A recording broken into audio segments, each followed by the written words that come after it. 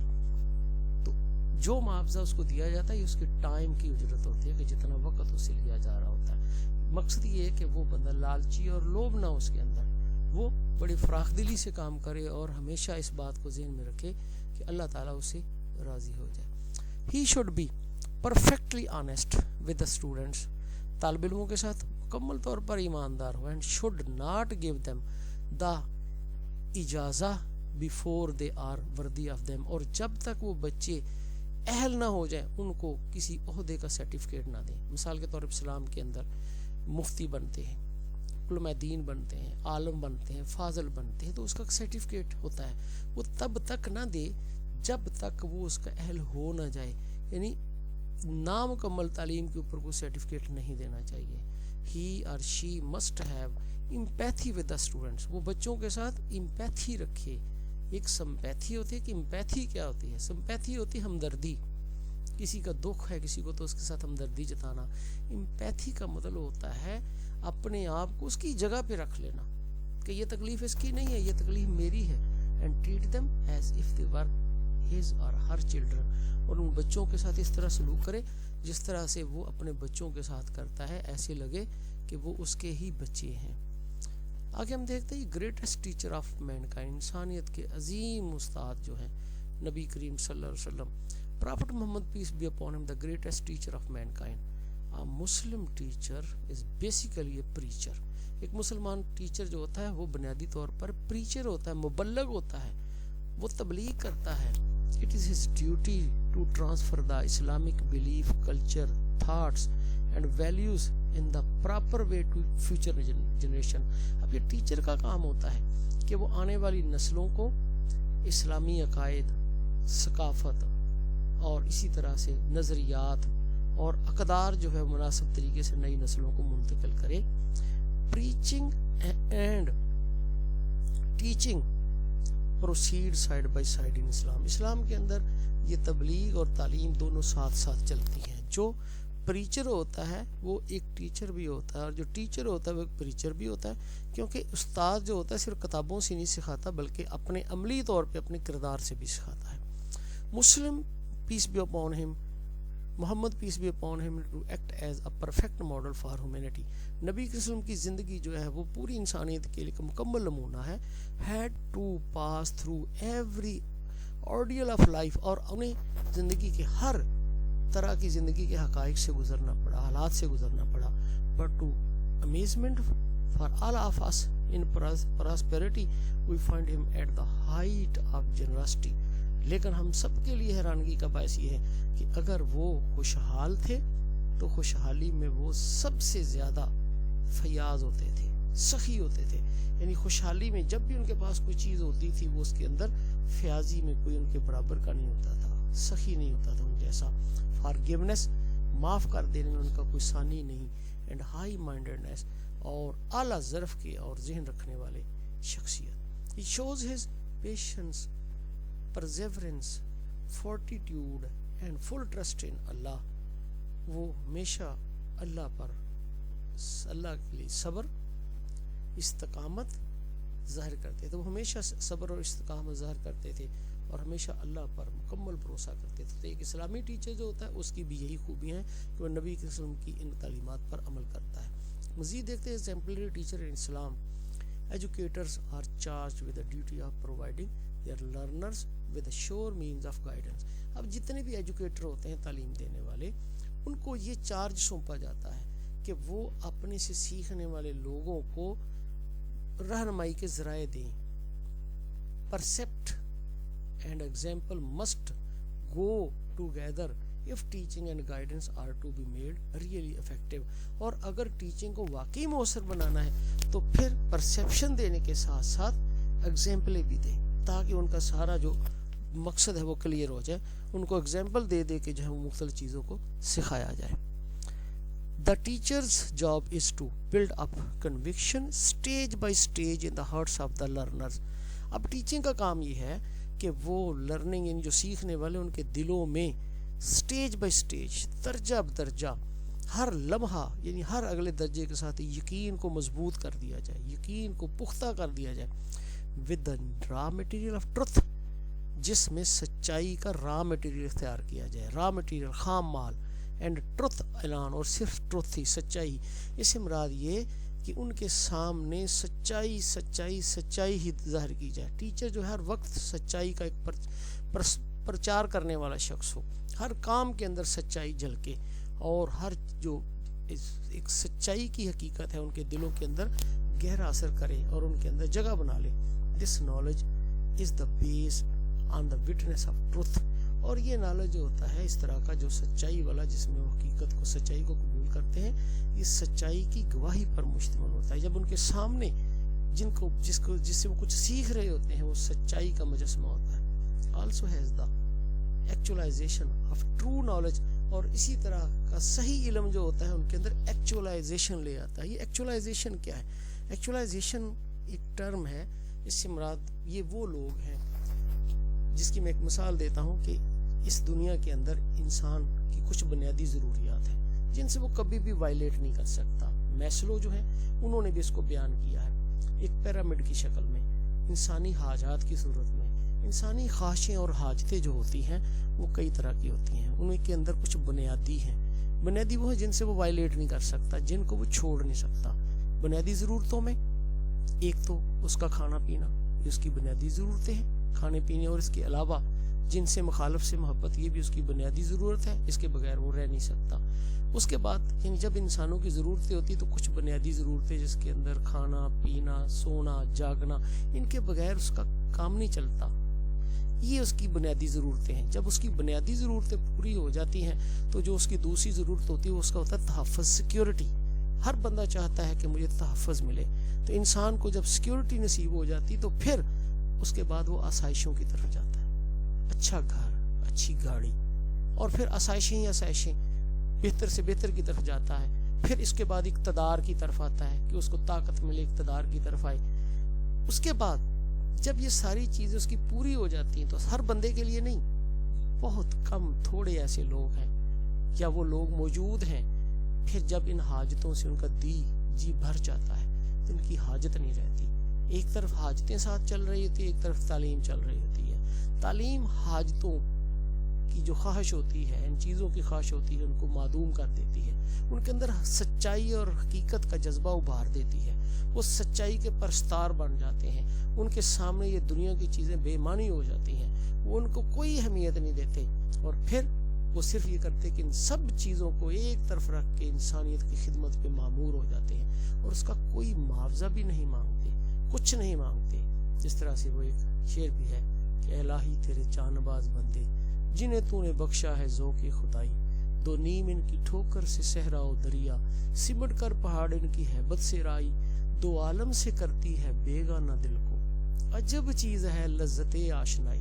اس شعر کو دیکھیں, دو عالم سے کرتی ہے بیگانہ دل کو, عجب چیز ہے لذت آشنائی. یہ جو آشنائی کی لذت انہیں مل جاتی ہے, حقیقت کی معرفت مل جاتی ہے, اللہ کی محبت نصیب ہو جاتی ہے, پتہ چل جاتا ہے کہ یہ دنیا بے مقصد ہے, اس کا کوئی فائدہ نہیں. اصل تو وہ چیز ہے جو حقیقت ہے, تو اس کو پانے میں لذت ایسی آتی ہے کہ دو عالم سے کرتی ہے بیگانہ دل کو. اس کا دل دو عالم سے, دونوں جہانوں سے بیگانہ ہو جاتا ہے, دنیا کی کوئی چیز اس کو اچھی نہیں لگتی. یہی وہ مقام ہوتا ہے جہاں پہ اللہ کے نبی پوچھتے ہیں صدیق کیا لے کر آئے. صدیق کہتے ہیں کہ حضور سارا گھر کا سامان لے آیا ہوں، اور پوچھا جاتا ہے کہ گھر میں کیا چھوڑ کے آئے ہو، تو جواب ملتا ہے اللہ اور اس کا رسول۔ یہ وہ ہے سیلف ایکچولائزڈ لوگ۔ تو یہ علم جب استاد دیتا ہے اور سچائی کا مینار ان کے سامنے ثابت ہوتا ہے اور ان کے دلوں کے اندر سچائی کو پا لینے کی جستجو پیدا کر دیتا ہے، حقیقت کو جان لینے کی، تو پھر وہ سیلف ایکچولائزڈ ہو جاتے ہیں۔ یہی تعلیم جو ہے وہ بچوں کی عاقبت کو سنوار دیتی ہے، اور استاد کے لیے یہ ذریعہ نجات بن جاتا ہے اور صدقہ جاریہ ہو جاتا ہے۔ اگر teaching methods in Islamic system of education, method کون سے ہیں؟ While studying Islamic history of education, we came to know different fundamental and derived methods of teaching adopted by Holy Prophet, peace be upon him, his companions and other followers. Some of major teaching methods are as follows. جب ہم تاریخ کا مطالعہ کرتے اسلامی تاریخ کا، تو نبی اکرم صلی اللہ علیہ وسلم، ان کے صحابہ اور دوسرے جو ان کے بعد میں فالورز ہیں، انہوں نے جو مختلف طریقے اختیار کیے، ان میں سے چند ایک ہی یہاں پہ تفصیل دیتے ہیں۔ پہلے method adopts by teacher of حدیث، یعنی جو حدیث کے ٹیچر ہوتے ہیں وہ کون سے طریقے اختیار کرتے رہے اسلام کے اندر۔ پہلا طریقہ ہے بک میتھڈ۔ بک میتھڈ یہ ہوتا ہے کہ آپ کلاس میں آئے ہیں، سب بچوں سے کئی کتابیں نکالو، آپ نے ایک پیج نکال لیا، انہوں نے بھی نکال لیا، اس کتاب کو پڑھا دیا، ان کے اندر جو چیزیں ہیں وہ ان کو سکھا دی۔ اس کو ڈائریکٹ میتھڈ بھی کہتے ہیں، اس کو بک میتھڈ کہتے ہیں۔ دوسرا لیکچر میتھڈ۔ لیکچر میتھڈ وہ ہے جس طرح سے میں آپ کو لیکچر دے رہا ہوں، آپ میری بات کو سن رہے ہیں، اور سننے کے بعد جو بھی میں مواد دے رہا ہوں اس کو نوٹ کرتے جا رہے ہیں اور ذہن کے اندر اس کو جمع کر لیتے ہیں۔ یہ لیکچر میتھڈ ہے۔ اگر سوال کی بات میں نشست ہو تو سوالوں کے جواب بھی دیے جاتے ہیں۔ تیسرا ڈسکشن میتھڈ۔ ڈسکشن میں یہ ہوتا ہے کہ کوئی ایک ٹاپک ہوتا ہے، اس کے اوپر گفت و شنید کی جاتی ہے، ہر بچے کو، بندے کو رائٹ ہوتا ہے اس کے اوپر بات کریں، اور ٹیچر یہ موقع فراہم کرتا ہے بچوں کو کھل کے گفتگو کرنے کا، اور اس طرح اس کے کسی پہلو پہ پہنچا جاتا ہے، سلوشن نکالا جاتا ہے۔ اس کے علاوہ ایک اور میتھڈ جس کو کویسچن آنسر میتھڈ کہتے ہیں۔ اس میں یہ ہوتا ہے کہ استاد پہلے کسی چیز کو بیان کر دیتا ہے، بیان کرنے کے بعد بچوں سے سوالات پوچھے جاتے ہیں اور ان کے جوابات دیتے ہیں۔ اس طرح ان کی تیاری ہو جاتی ہے۔ اب بچوں کو یہ موقع دیا جاتا ہے کہ وہ سوال کر لیں، تو استاد بھی ان کو ان کی وہ تسکین، ان کے لیے تسکین کا باعث بنتا ہے جواب دے کے۔ اس کے بعد سٹوری ٹیلنگ میتھڈ۔ اس کے اندر کہانی بیان کر دی جاتی ہے، اور کہانی کے بعد اس کا کوئی اخلاقی سبق، اس میں سے سوالات پوچھے جاتے ہیں، اور اس طرح سے بچوں کو ان کے بارے میں بتایا جاتا ہے۔ تو یہ وہ کچھ طریقے ہیں جو اسلامی ہسٹری کے اندر استعمال کیے جاتے رہے۔ آگے ہم دیکھتے ہیں ٹیچر ٹریننگ ان اسلامک سسٹم۔ اسلامک سسٹم میں ٹیچر ٹریننگ بھی کیا ہوتی رہی ہے۔ ٹیچر ٹریننگ ان ایجوکیشن سسٹم، جس طرح ہمارا آج کا تعلیمی نظام ہے، تو اس کو ہم اسلامک سسٹم آف ایجوکیشن سے ہی جوڑ رہے ہیں اور کوشش کر رہے ہیں۔ اس کے اندر آج بھی ٹیچرز کو پروفیشنل ڈیولپمنٹ کروائی جاتی ہے، ان کو ٹریننگ دی جا رہی ہے۔ مختلف شعبوں کے اندر ورکشاپ، سیمینارز ہوتے ہیں، اور ٹیچر کو وقتاً فوقتاً ٹریننگ دی جاتی ہے۔ اس کے ساتھ ساتھ teacher training in the early stages of Islam, اسلام کے ابتدائی دنوں میں بھی ٹیچرز کو ٹریننگ دی جاتی ہے۔ نبی صلی اللہ علیہ وسلم مختلف صحابہ کو تعلیمات سے روشناس کر کے مختلف علاقوں میں بھیجتے تھے تاکہ وہ تبلیغ اور تعلیم کا کام سر انجام دیں۔ اس طرح guidance for teacher training in Islamic system of education, یعنی جو اسلامک سسٹم آف ایجوکیشن میں ہے، اس میں ٹیچرز کی ٹریننگ اور گائیڈنس کا اہتمام کیا گیا ہے یا کیا جاتا ہے اور جاتا رہا ہے۔ تو اس طرح سے ٹیچروں کو بھی ٹریننگ دینے کا ایک باقاعدہ سسٹم اسلام کے اندر موجود ہے۔ تو یہ تھا میرا آج کا topic, teacher and teaching in Islamic system of education. اگر آپ کا کوئی سوال ہو تو آپ کمنٹ میں بھی پوچھ سکتے ہیں، اچھا لگے تو دعا کیجیے گا، مزید اللہ تعالی ہمیں علم سے نوازے اور اس پر صحیح معنوں میں عمل کرنے کی توفیق عطا کرے، اور اس کو آپ شیئر بھی کیجیے دوستوں احباب میں۔ اور مزید اگر کوئی کمنٹ ہو، کچھ کہنا چاہیں تو آپ یوٹیوب کمنٹس میں جا کے مجھ سے مخاطب ہو کے کوئی بات کہہ سکتے ہیں۔ اللہ میرا اور آپ کا نگہبان۔ اللہ حافظ۔